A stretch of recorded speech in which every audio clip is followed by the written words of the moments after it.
से चल पड़ो ऊपर की तरफ, जरा भी सुनाई दे एक किनका भी आवाज आए, जरा सी रत्ती भर भी, और समझो पहाड़ के पहाड़ जो है जलते हैं, दिखाई देते हैं जलते हुए, ऐसी आग होती है।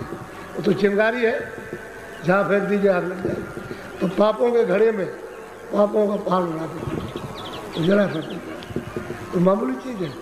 अगर किसी के अंदर ये अग्नि प्रकट हो जाए और सब जला जुलू के खाक कर दे, ये तो सबसे बड़ा और भाग्य उसका कि हमारे कर्म तो जितने भी कितने जन्मों के थे सब साफ हो गए। ऐसा होता है और नाम होना चाहिए, जगह मिलना तो चाहिए।